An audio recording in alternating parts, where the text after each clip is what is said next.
The holographic projection of Earth rotated slowly in the center of the war room. Tavern watched it with all four of his arms crossed behind his back. The blue and green planet looked peaceful from this distance, too peaceful for a world that would soon learn its place in the galactic combine. Around him, dozens of officers moved between control stations.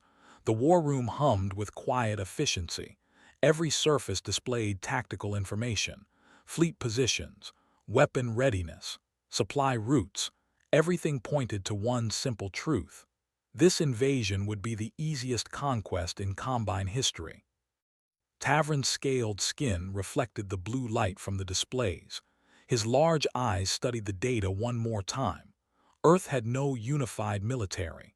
Their governments argued with each other constantly. Their weapons used chemical explosives and primitive nuclear fission. Some of their nations still relied on projectile firearms. Commander, Polnath approached from the left. His lighter green scales marked him as younger than Tavern. The silver insignia on his armor showed his rank as second officer.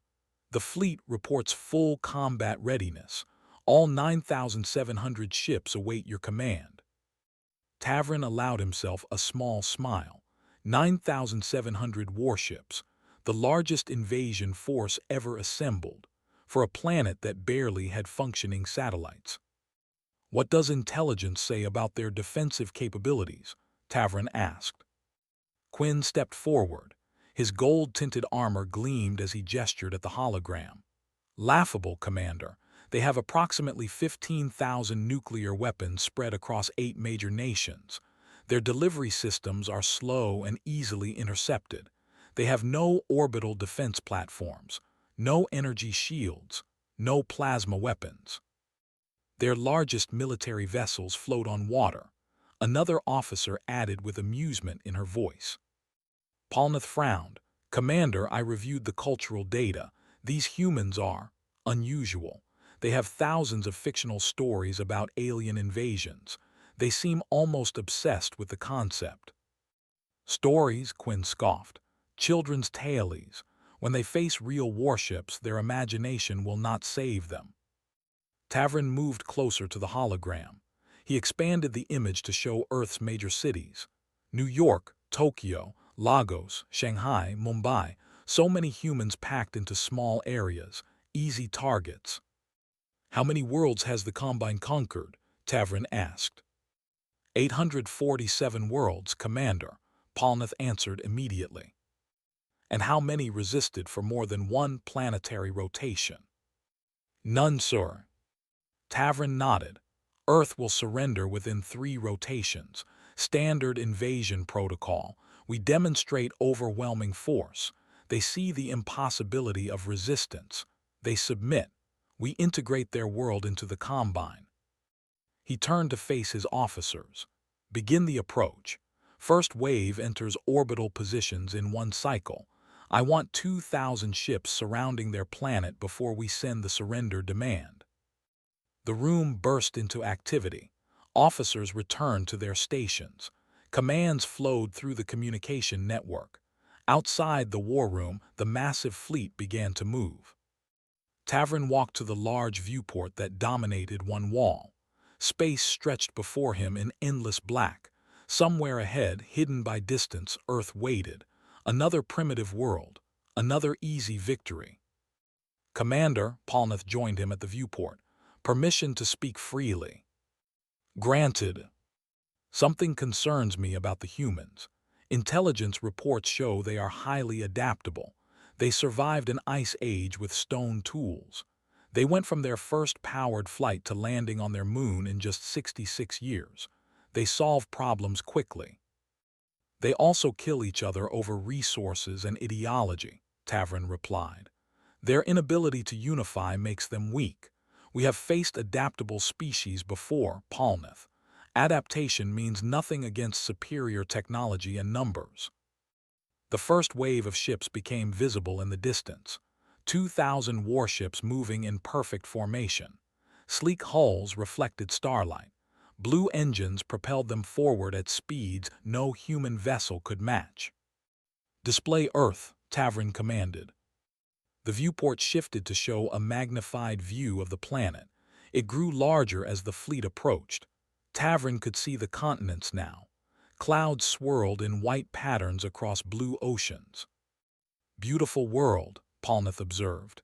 "Shame they do not appreciate what they have." "They will learn," Tavern said. "The Combine brings order, peace, unity. Once they understand this, they will thank us for conquering them." Hours passed. The fleet moved into position around Earth. Tavern watched as his ships established a complete orbital blockade. No human spacecraft could escape. No supplies could reach the surface without Combine approval. The planet was now trapped.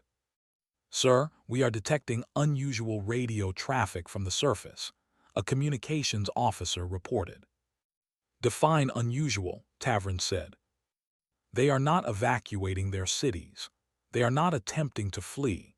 Instead, military forces across the planet are mobilizing. Every nation, even those currently in conflict with each other, is moving troops and weapons toward defensive positions." Quinn laughed. "They think they can fight us with their primitive weapons." "Translate their communications," Tavern ordered. The air filled with hundreds of voices speaking different languages. The computer translated them in real time. Tavern listened to military commanders organizing their forces, political leaders addressing their populations, scientists sharing research data. One message repeated across multiple channels in dozens of languages. The computer highlighted it on the main display. "You picked the wrong planet." Polnath shifted uncomfortably. "Commander, they sound confident. Perhaps we should study their defensive preparations before proceeding." "Confident?" Tavern turned to face him. "They are terrified and hiding it behind bravado. Look at our fleet, Polnath. Nearly 10,000 warships, each one capable of destroying their largest city in minutes. They have no rational choice except surrender." He moved to the command platform. "Send the surrender demand on all frequencies. Give them one rotation to comply. Make it clear that resistance will result in the destruction of their civilization." "Yes, Commander." The communications officer began broadcasting. Tavern looked at the planet below. Somewhere down there, human leaders were reading his message. They would see the size of his fleet. They would calculate their odds. They would realize the futility of fighting. By this time tomorrow, Earth would belong to the Combine. Just another conquest. Just another primitive world learning its place in the galaxy. He had no idea how wrong he was. The humans were not calculating surrender. They were calculating targets. And in war rooms across Earth, military commanders were doing something the Combine never expected. They were working together. 20 minutes after the Combine sent their surrender demand, Admiral Rachel Okonkwo stood in the command center of the USS Roosevelt. The Nigerian naval officer stared at the screens showing alien warships in orbit. Her crew waited for orders. "Status of all global forces?" she asked.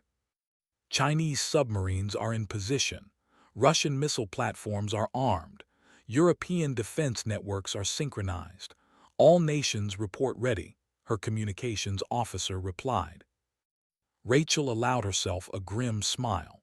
For the first time in human history, every military force on Earth operated under unified command. The aliens had given humanity something politicians never could: a common enemy. "Tell General Liu Wei we proceed as planned. On my mark, all forces engage simultaneously." Above Earth's atmosphere, Tavern reviewed the response from human governments. He read the message 3 times, certain the translation must be wrong. "This cannot be correct," he said to Polnath. "They rejected our surrender terms." "Yes, Commander. All major governments sent the same reply. They refuse to surrender. They demand we leave their solar system immediately." Quinn laughed from his station. "Delusional creatures, they threaten us. With what weapons?" "Begin precision strikes on military installations," Tavern ordered. "Destroy their command centers. Show them we are serious. Do not harm civilians. We need the population compliant, not angry. The first wave of Combine ships powered their weapons, targeting systems locked onto military bases across Earth. Energy beams prepared to fire. Then Earth struck first. From oceans around the world, nuclear submarines surfaced simultaneously. Modified missile tubes opened. But these were not standard nuclear weapons. Human scientists had spent the last 20 hours retrofitting warheads with experimental electromagnetic pulse technology. Dozens of missiles launched toward orbit. Incoming projectiles. A Combine sensor officer reported. Primitive chemical rockets. Point defense systems will eliminate them easily. The point defense systems activated.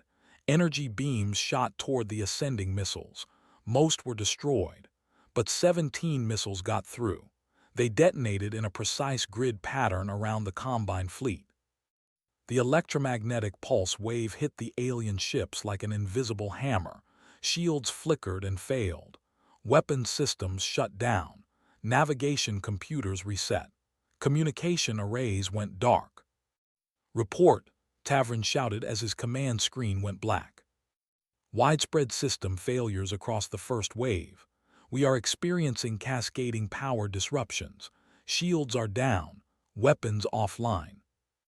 Before the Combine ships could recover, Earth's second attack began. Commercial satellites that normally provided television and internet services suddenly changed course. Human engineers had reprogrammed them during the night.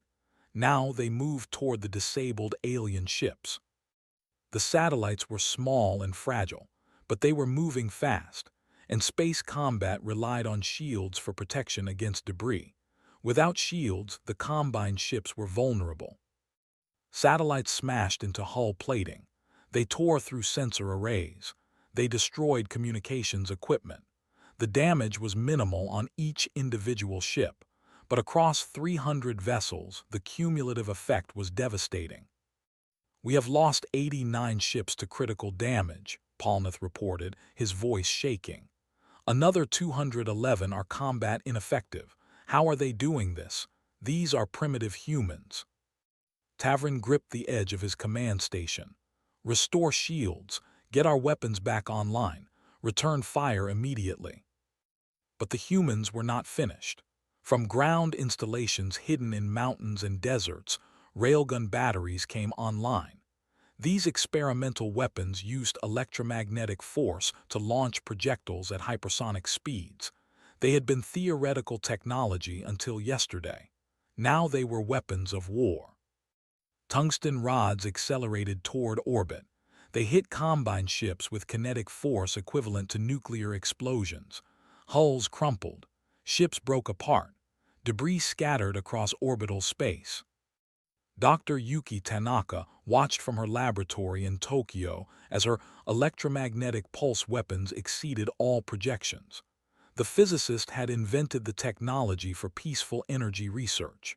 Now it was saving her planet. "Fire the next wave," she commanded her team. "Target the ships trying to restore their shields." More missiles launched. More imps detonated. The Combine fleet fell further into chaos. In Beijing, General Liu Wei coordinated the ground assault. His screens showed alien landing craft attempting to reach the surface. Chinese fighter jets, armed with modified air-to-air missiles, intercepted them. The missiles used shaped charges designed to penetrate armor. They worked perfectly against alien hull materials. "All units focus on the landing craft. Do not let them establish ground positions," Liu Wei ordered. Above Lagos, African air forces used a different strategy. They converted commercial cargo planes into flying bombs. Pilots flew the automated aircraft directly into Combine cruisers. The explosions were massive. The psychological impact was greater. The aliens were learning that humans would sacrifice anything to defend their world. Tavern could not believe what he was seeing. His fleet, the most powerful military force in the Combine, was being torn apart by primitives using improvised weapons. "How many ships have we lost?" he demanded. 304 destroyed, 481 heavily damaged, 215 with moderate damage. Commander, we need to withdraw and reassess. No, Tavern's forearms slammed against his console. We have 9,000 ships remaining. They cannot possibly have enough weapons to stop us all. Commit the second wave. 3,000 ships. Destroy their weapons platforms. Burn their military bases to ash. Polnath stepped closer. Commander, please, we need to study their tactics. They are using strategies we have never encountered. They are coordinating globally in real time. Every attack teaches all their forces simultaneously. We are not fighting separate nations. We are fighting one unified enemy. They are humans, Tavern shouted. Primitives who discovered fire only moments ago in galactic time. We will crush them through sheer numbers. The second wave of Combine ships moved into attack formation. 3,000 warships prepared to unleash devastation on Earth's surface. Rachel Okonkwo saw them coming. She opened a channel to all global forces. They are sending more ships. Good. More targets. All forces activate Project Hedgehog. Show them what humans built while they were busy being overconfident. Across Earth, hidden missile silos opened. Not the nuclear weapons the Combine knew about. These were new, built in 72 hours using every resource humanity could gather. Scientists had designed them. Factory workers had manufactured them. Soldiers had deployed them. 5,000 missiles launched simultaneously from every continent. The sky filled with contrails. The Combine fleet hung in space, weapons charging, preparing to fire. They never got the chance. The human missiles reached them first. Warheads detonated in precisely calculated patterns. Ships exploded. The second wave never made it to firing range. Tavern watched 800 more ships disappear from his tactical display. His certainty began to crack. These were not primitives. These were survivors from a world that had tried to kill them for millions of years. They had learned to fight everything. Now they were fighting the Combine. And they were winning. Commander James Adami crouched in the ruins of what used to be a Combine landing craft. The Kenyan Special Forces officer examined the alien technology scattered around him. His team had brought down the ship over the Sahara Desert 3 hours ago. Get everything that looks important, he told his squad. Scientists are waiting for whatever we find. Around the world, similar scenes played out. Human forces boarded damaged Combine vessels. They stripped out computers, weapons, power systems, anything that might be useful. The technology was centuries ahead of Earth's capabilities, but humans learned fast. In a bunker beneath Geneva, Dr. Yuki Tanaka studied a captured Combine energy weapon. She had already figured out the basic principles. Plasma contained in magnetic fields, powered by something that looked like a miniature fusion reactor. Can we replicate it? A Swiss engineer asked. Replicate? No, not in days or even months, Yuki replied. But modify to work with our power systems. Maybe. Give me 6 hours. She got 4 hours. That was all Earth had, because Tavern was preparing his next attack, and this time he was going to use everything. In orbit, Polnath reviewed the casualty reports. 1,100 ships destroyed in just 2 days. The Combine had never lost more than 50 ships in any previous invasion. This was beyond disaster. This was catastrophic. Commander, I strongly urge retreat. We need to report to High Command. Earth is not like other worlds. We need a new strategy. Different weapons. Different approach. Tavern stared at Earth below. The planet that should have surrendered in hours had destroyed over 10% of his fleet. His pride demanded victory. His training demanded success. He could not return to the Combine in defeat. Quinn, what do our analysts say about human tactics? Tavern asked. The intelligence officer looked uncomfortable for the first time since the invasion began. They are using our standard combat doctrine against us. Somehow they predicted every strategic move we made. It is as if they have studied Combine warfare for years. Impossible. They had no contact with the Combine before this invasion. True, but Commander, I reviewed their cultural database. They have thousands of stories about alien invasions, books, films, games. Every possible invasion scenario has been imagined and written about. Military strategists have studied these fictional invasions for decades as thought exercises. Tavern went very still. You are telling me they prepared for this invasion using entertainment? Yes, Commander. They imagined every tactic we might use. Then they imagined counters to those tactics. Then they shared these ideas globally through their information networks. When we arrived, they already had response plans ready. Polnath pulled up a file on his display. Look at this, Commander. A human film from 40 years ago called Independence Day. In it, aliens invade Earth with overwhelming force. The humans defeat them using computer viruses and nuclear weapons. Another film, War of the Worlds, shows aliens vulnerable to Earth's bacteria. They have hundreds of these stories. Fiction is not real combat, Tavern growled. No, but it taught them to think creatively about warfare. They do not fight by rules, they fight to win. Captain Sofia Ruiz flew her fighter through Earth's upper atmosphere. The Spanish pilot led a squadron of modified aircraft hunting Combine scout ships. Her missiles were tipped with shaped charges designed by a video game developer who understood physics better than most military engineers. Target locked. Fox 3, she called out, launching the missile.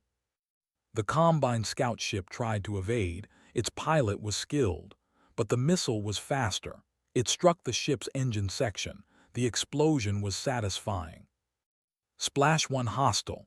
That makes 8 today, Sophia reported. Her squadron cheered over the radio. In Washington, military commanders from every nation shared a video conference.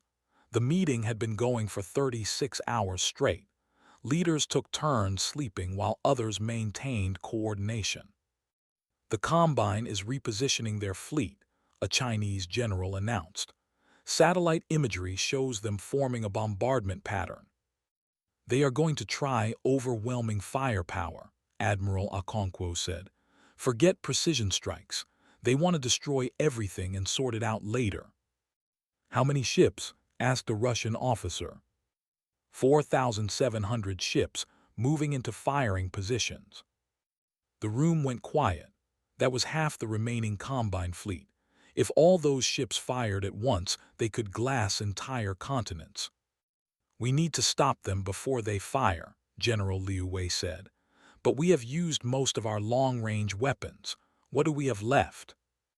A Brazilian general spoke up. We have been testing something. It is risky, very risky, but Dr. Tanaka says it might work. Explain, Okonkwo commanded.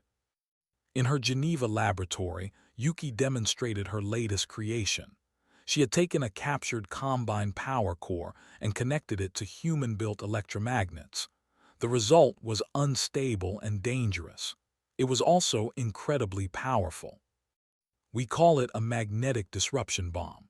It generates a focused electromagnetic field that will shut down every electronic system within 500 kilometers, including ours. How do we deliver it? Okonkwo asked via video link. That is the risky part. Someone has to fly it directly into the center of their fleet and detonate it manually. The pilot will not survive. Sofia Ruiz volunteered immediately.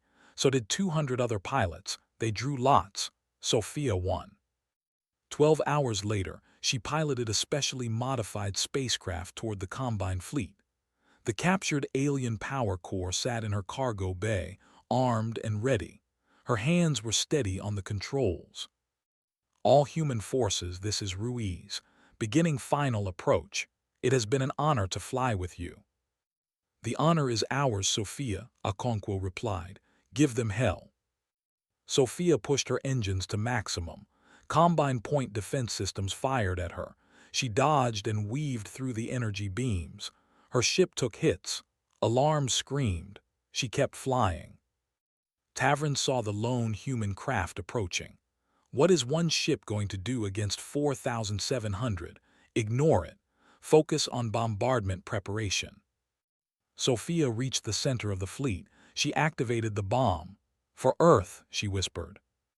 The magnetic pulse erupted outward at the speed of light. It hit every Combine ship simultaneously. Shields collapsed. Weapons died. Navigation failed. Power cores went into emergency shutdown. 4,700 warships went dark in an instant. Sophia's ship exploded with the pulse, but her sacrifice saved billions. On Earth, every screen showed the same image. The Combine fleet, dead in space. Humanity had bought itself time, and humans were very good at using time to prepare for the next round. Tavern's ship drifted powerless in orbit. Emergency systems slowly came online. He looked at Polnath in the dim emergency lighting. How many ships did we lose this time? None destroyed, but all 4,700 ships are combat ineffective. It will take days to restore full systems. Commander, we must retreat now, before they finish us. Tavern finally understood. Earth was not going to surrender, and his fleet was dying. He had one choice left, run or be destroyed. He chose to run. But the humans were not going to make it easy.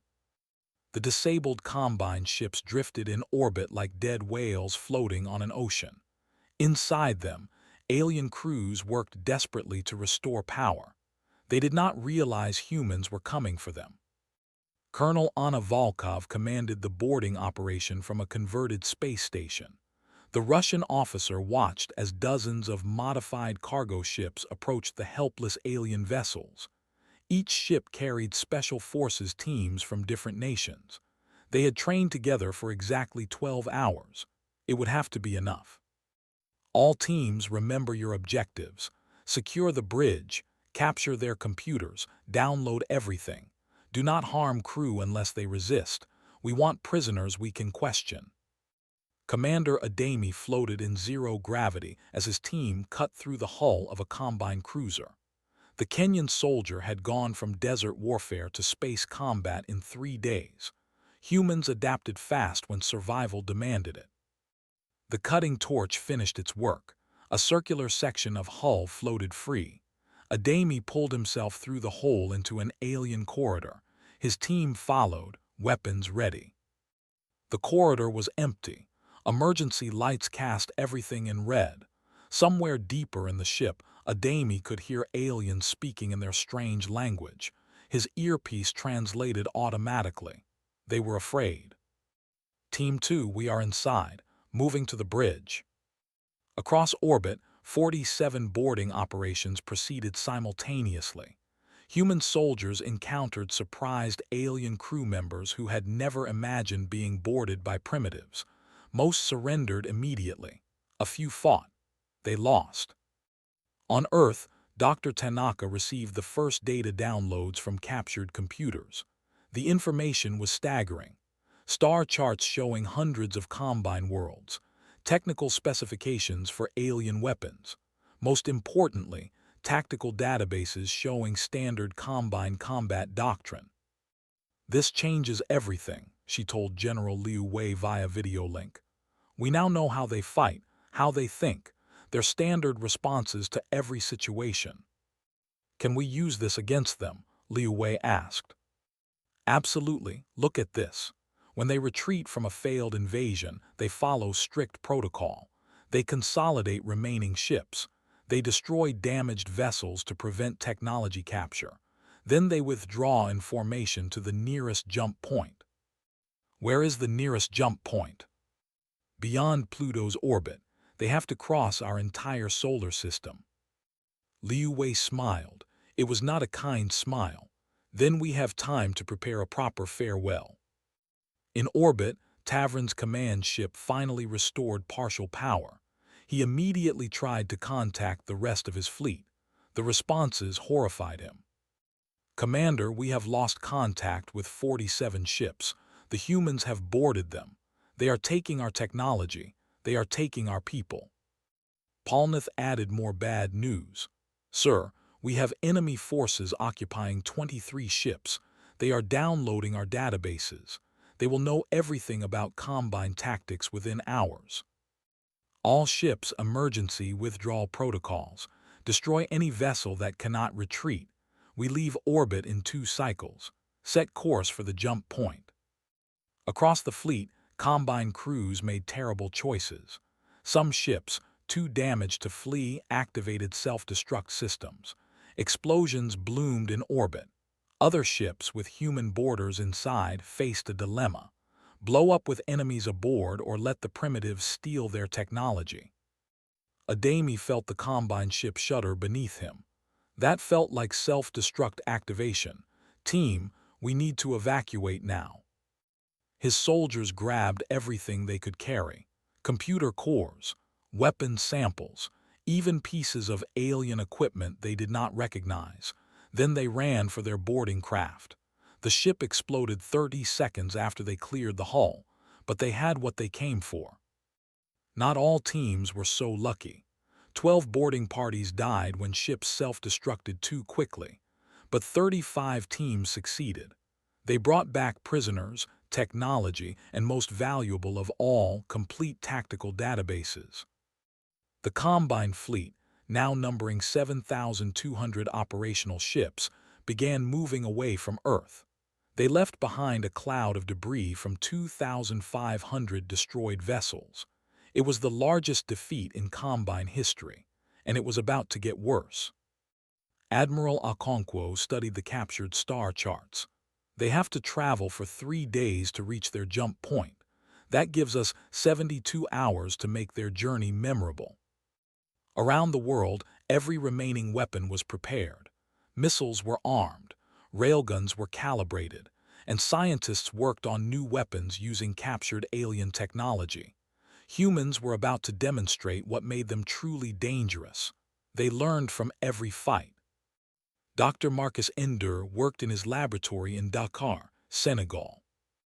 The virologist had spent 2 days studying captured aliens. The Havari species breathed oxygen like humans, but their respiratory system was different, more sensitive. "I have developed something," he announced to the Global Defense Council. "An airborne agent that will not kill them but will make them very sick, extremely sick, so sick they cannot fight effectively." "Can we deploy it against ships in space?" Okonkwo asked. "If we can get it inside their ventilation systems, yes. It spreads through air circulation. Within hours, every Havari on that ship will be incapacitated." "How do we deliver it?" "The same way we have been fighting this entire war. Improvise." The solution came from an unexpected source. A teenager in Mumbai who spent his time programming games suggested using modified drones. Small, cheap drones that could approach Combine ships and spray the biological agent onto their hull breaches. The virus would enter through damaged sections. It worked perfectly. Within 24 hours of the Combine fleet beginning its retreat, human drones had infected 300 ships. Alien crews fell sick. They could barely stand, much less operate weapon systems. Their ships drifted off course, colliding with each other. Tavern watched his fleet fall apart. Ships crashed into each other. Others broke formation, their crews too sick to maintain course. He had started with 9,700 ships. Now he had maybe 5,000 functional vessels, and the humans kept attacking. "Sir, ground-based railguns are firing. They have increased their range somehow." Tungsten rods slammed into ships at the edge of the formation. Hulls crumpled. Ships exploded. The humans had modified their weapons using captured Combine power systems. Now their railguns could hit targets halfway to the moon. Palnath appeared on Tavern's screen. His face showed signs of the human virus. Green skin had turned pale. His breathing was labored. "Commander, I am sick. Most of the crew is sick. We need to increase speed. We need to reach the jump point before the humans kill us all." "Maximum speed, all ships. Abandon any vessel that cannot keep up." The Combine fleet accelerated. Behind them they left 800 more ships, too damaged, too sick, too slow. Human forces would capture them all. On Earth, celebrations were premature. Yes, the aliens were running, but thousands of enemy ships still survived. The war was not over, not until every last invader left the solar system or died trying. Wing Commander Priya Sharma checked her fuel reserves as her fighter accelerated toward the asteroid belt. The Indian pilot led a squadron of 30 spacecraft, all cobbled together from civilian rockets and military technology. They were hunting the largest prey in human history. Contact ahead. Combine fleet is entering the belt. They are moving fast but sloppy. Sick crews cannot maintain proper formation. Admiral Okonkwo's voice came through the comm system. All pursuit units, you are cleared to engage. Remember, they are running scared. Use that fear against them. The Combine fleet stretched across millions of kilometers. Tavern's command ship led the retreat. Behind him, thousands of vessels struggled to keep pace. Many ships wobbled in their trajectories. Sick crews made mistakes. Ships collided. Explosions marked their passage through space. "How many ships do we have left?" Tavern asked. His own symptoms were starting: fever, difficulty breathing. The human bioweapon was devastatingly effective. 4,200 ships operational. Another 800 are falling behind. Sir, we should abandon them. Do it. All ships, increase to maximum speed. Anyone who cannot keep up is on their own. Palnath watched the tactical display with growing horror. They were leaving almost 1,000 ships behind. Ships full of Combine soldiers, his people. But what choice did they have? The humans were relentless. Sir, detecting multiple human craft ahead. They are positioning themselves in the asteroid belt. Priya Sharma smiled as her targeting computer locked onto the first Combine ship. It was a straggler, falling behind the main fleet. Perfect. All wings, pick your targets. Fire when ready. Modified missiles streaked toward the alien ships. These were not the primitive weapons the Combine had expected. These missiles used captured alien guidance systems and human explosive warheads, the best of both worlds. The first wave of missiles hit home. 6 Combine ships exploded. The rest of the fleet tried to return fire, but their sick crews could barely operate weapons. Most shots went wide. Humans darted between asteroids, using the massive rocks for cover. "This is like hunting buffalo," one pilot radioed. "Except the buffalo are in spaceships and feeling really sick." General Liu Wei coordinated the attack from Earth. His screens showed human forces scattered throughout the solar system. Every planet, every moon, every cluster of asteroids hid human weapons. The Combine fleet was running through a gauntlet that stretched billions of kilometers. Jupiter Station, prepare to engage when the fleet reaches you. Saturn teams, be ready in 3 days. We are going to hit them again and again until they leave our system or die. Near Jupiter, a hastily built weapons platform waited. Engineers had constructed it in just 5 days using parts from orbital factories and space stations. It looked fragile. It was anything but. Dr. Tanaka had modified the platform with captured alien power cores. The result was a weapon that could fire energy beams almost as powerful as Combine ship weapons. Almost was good enough. "Target the ships in the middle of their formation," the platform commander ordered. "Make them panic, make them scatter." Energy beams lanced through space. They struck Combine ships that thought they were safe in the center of their fleet. Hulls melted. Ships broke apart. The formation scattered in confusion. Tavern could not believe what was happening. How do they have weapons out here, this far from their planet? They should not have this capability. "Commander, they are using our own technology against us. Every ship we lost, they salvaged. Every weapon they captured, they studied and copied. We gave them the tools to kill us." More human fighters appeared. These were mining vessels, retrofitted for combat. Slow but heavily armored.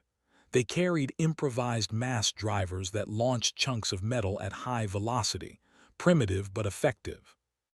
A mining ship approached a combine cruiser. The alien ship tried to evade but moved too slowly. The mass driver fired. A ton of solid metal hit the cruiser's engine section at 3 kilometers per second. The ship tore itself apart. "We have lost 400 more ships in the asteroid belt," Polnath reported. His breathing was getting worse. "Commander, we need medical treatment. The crew is dying." "We will get treatment when we reach the jump point. Just hold on." But the humans were not finished.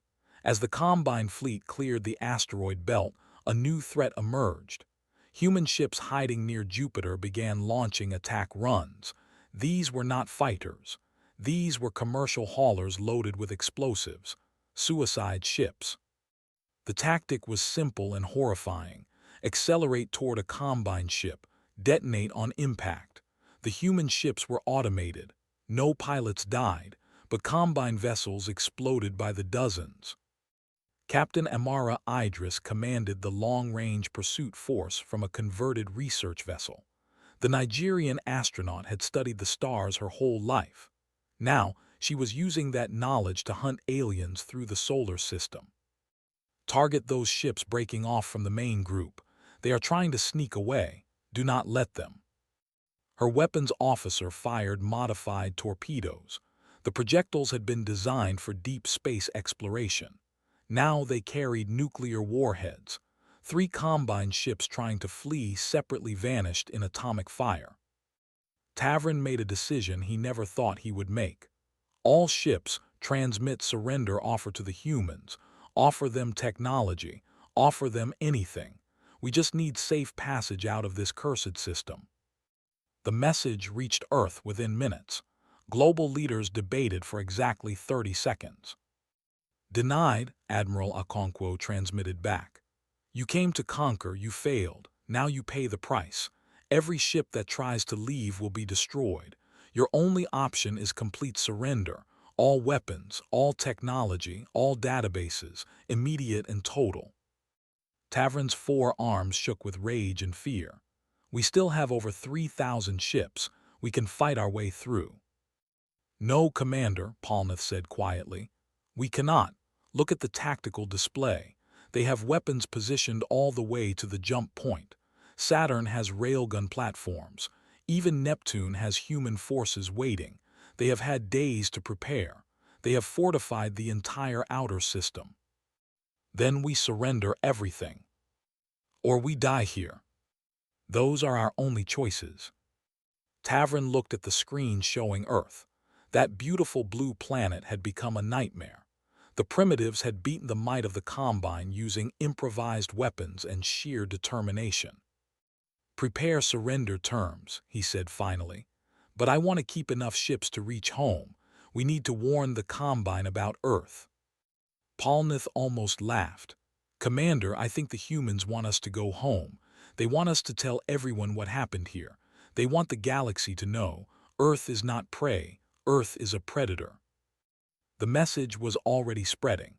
Across the solar system, human forces watched the Combine fleet slow and prepare to surrender. But some humans wanted to send a clearer message. They wanted to make sure only a handful of ships survived to carry the warning. Polnath stood alone on the bridge. Tavern had died 3 hours ago from the human bioweapon. The commander's final words were an apology to his crew. Around the remaining fleet, similar scenes played out. Officers taking command from dead superiors. Crew members dying at their stations. The mighty Combine invasion force reduced to a collection of plague ships limping toward escape. The surrender negotiations happened quickly. Humans demanded everything. Weapons, technology, databases, ships. The Combine had no leverage left. Polnath agreed to every term. "You may keep 33 ships," Admiral Okonkwo told him over the communication channel. "Only ships that are fully functional. Everything else stays here. Consider it payment for the damage you caused." Polnath looked at his tactical display. Of the 9,700 ships that arrived, 3,100 remained in some operational state. The humans were claiming 3,067 vessels. They were only allowing 33 to leave. Understood, we will comply. The process took 2 full days. Human boarding teams moved through the Combine fleet. They took control of ship after ship. Alien crews were evacuated to the 33 designated vessels. Soldiers packed together in cargo holds and storage compartments. Every ship held 5 times its normal crew capacity. Dr. Tanaka supervised the technology transfer personally. She walked through alien ships with teams of scientists cataloging everything: power systems, weapons, medical equipment, navigation computers. All of it would stay with humanity. "This technology will advance our civilization by centuries," she told General Liu Wei. "We will reach the stars much faster than we ever imagined." "Good," Liu Wei replied, "because now the galaxy knows we exist. We need to be ready when they send diplomats instead of warships." On the last day, something unexpected happened. A Combine engineer named Kiv approached Palnath with a request. "Sir, may I speak to the humans? I want to understand them. I want to know how they defeated us." Palnath was too tired to say no. He arranged a meeting. Kiv met with Commander Adami in a neutral cargo bay. The human and the alien sat across from each other. They shared a translator device. "Why did you fight so hard?" Kiv asked. "You must have known surrender would save millions of lives. Combined occupation is not cruel. We bring order and technology." Adami was quiet for a moment. Then he spoke carefully. "You came to take our freedom. You decided we were too primitive to govern ourselves. But here is what you did not understand. Humans have been fighting for freedom since we learned to think. We fought nature. We fought each other.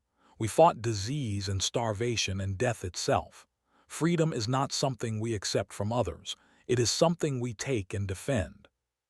But the cost, so many deaths. Yes, and we will mourn them. But we will mourn them as free people on our own world, not as subjects of the Combine." Kiv was silent. Then he asked, "What message should I take to my people?" "Tell them Earth is claimed. Tell them humans do not want war, but we will not surrender. Tell them if they come in peace, we will welcome them. If they come with weapons, we will send them home in boxes." The conversation spread through both fleets. Other Combine soldiers asked to meet humans. They wanted to understand the species that had destroyed them. The meetings were brief but profound. Both sides learned something.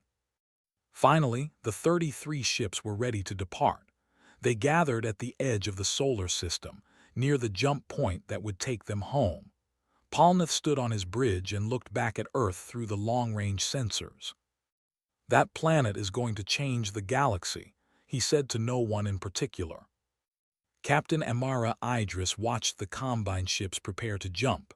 Her weapons were locked on target. One word from Earth and she would destroy them all. But the word did not come. The human leaders had decided. Let them go. Let them tell the story. "Combined vessels, you are cleared to jump," Okonkwo transmitted. "But understand this. Sol system is now restricted space. Any ship that enters without permission will be considered hostile. There will be no second chances, no negotiations, only destruction. Carry that message to your Combine." "Understood," Palnath replied. "Admiral, may I ask a question?" "Go ahead." "You could have destroyed us completely. Why let us live?" Okonkwo smiled, though Palnath could not see it. "Because we want the galaxy to know Earth is defended, Earth is strong, and Earth does not forget. Go home. Tell them what happens to invaders." The 33 ships activated their jump drives. Space folded around them. In an instant they vanished, carrying 15,000 survivors back to Combine space. Behind them, they left almost 100,000 dead. The worst military disaster in galactic history. 3 months later, the 33 ships emerged in Combine territory. They were immediately quarantined. Medical ships treated the survivors. Intelligence officers debriefed everyone, and Palnath was brought before the Combine High Command. He stood in the Grand Chamber and told them everything: the overconfidence, the human adaptability, the improvised weapons, the bioweapons, the relentless pursuit, the complete and utter defeat. He showed them recordings, battle data, casualty lists. The High Command listened in stunned silence. One admiral finally spoke. "You are saying one primitive world destroyed 99.6% of our largest invasion fleet, using improvised weapons and captured technology?" "Yes, Admiral, they are not primitive. They are survivors, apex predators from a death world. They have been fighting extinction for millions of years. War is in their nature. Cooperation is in their nature. And they learn faster than any species I have ever encountered. What do you recommend?" Palnath did not hesitate. "Declare Sol System forbidden territory. Mark it on every star chart. Warn every ship. Earth is not to be contacted, invaded, or threatened, ever. And if other species want to visit them, then those species deserve what happens to them. Admiral, I saw things on Earth that will give me nightmares forever. Humans who flew explosive-filled ships into our vessels. Scientists who weaponized diseases in 48 hours. Pilots who sacrificed themselves to save their cities. They love their world with an intensity we cannot understand, and they will destroy anyone who threatens it." The High Command voted. The decision was unanimous. Sol System became the first forbidden zone in Combine space. Warning beacons were placed at every approach vector. The message was clear and simple. Beyond this point lies Earth, homeworld of humans. Approach at your own risk. The Combine offers no protection, no assistance, no rescue. You have been warned. Back on Earth, Admiral Okonkwo stood in her rebuilt command center. Screens showed the captured Combine ships being studied. Human scientists were already building new vessels using alien technology. Within a generation, humanity would have faster-than-light travel. Within 2 generations, humans would be exploring the galaxy. "Admiral, we are receiving a transmission from deep space," her communications officer reported. "Unknown species. They say they come in peace. They want to establish diplomatic relations." Okonkwo smiled. "Tell them they are welcome, but also tell them we are armed, just so everyone understands each other." The officer nodded and sent the message. Around Earth, defense satellites remained active. Railgun platforms stayed ready. Missile silos kept their weapons loaded. Peace was good. But humans had learned an important lesson from the Combine invasion. The galaxy was full of threats. Earth would be ready, always.